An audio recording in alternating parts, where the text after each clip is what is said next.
মহামান্য হাইকোর্ট, এই হাইকোর্ট হচ্ছে বাংলাদেশের অন্যতম একটি স্তম্ভ, অর্থাৎ আমাদের বিচার বিভাগ। এদেশের মানুষ যখন কোথাও বিচার পায় না তখন এই কোর্টের কাছেই আসে তারা ন্যায় বিচারের জন্য। আর আজকে দেখছি এই শিক্ষার্থীরা বিক্ষুব্ধ হয়ে এই কোর্টের দিকে আঙ্গুল তুলেই বলছে যে ভুয়া ভুয়া। কারণ পুলিশ এখানে নিরাপত্তা ব্যবস্থা করছে, তাদের সাথে আমাদের কোনো ক্ল্যাশ হয়নি। এখানে পুলিশ আমাদের প্রতিপক্ষ না। এখন সাময়িক আমরা এটা বুঝতে পারতেছি জনগণের কষ্ট হচ্ছে, কিন্তু সাময়িক এটা দেশের জনগণের দাবি। এটা যদি গোটা ব্যবস্থা যদি পুনরায় চালু থাকে তাহলে এই দেশ কোনো মেধা শূন্য হয়ে যাবে। তাদের শাসন সমনীলতা,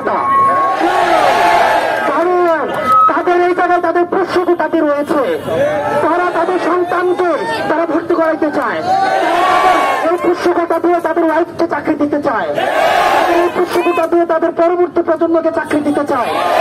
আপনারা যদি ইনস্টিটিউশন গুলোতে খোঁজ নেন, ডিপার্টমেন্ট গুলোতে খোঁজ নেন, লাইব্রেরিতে গুলোতে খোঁজ নেন, রেজিস্টার বিল্ডিং এ খোঁজ নেন, তাহলে আপনারা দেখবেন সেখানে যে চাকরিগুলো রয়েছে সেগুলো হচ্ছে বংশানুক্রমিক চাকরি।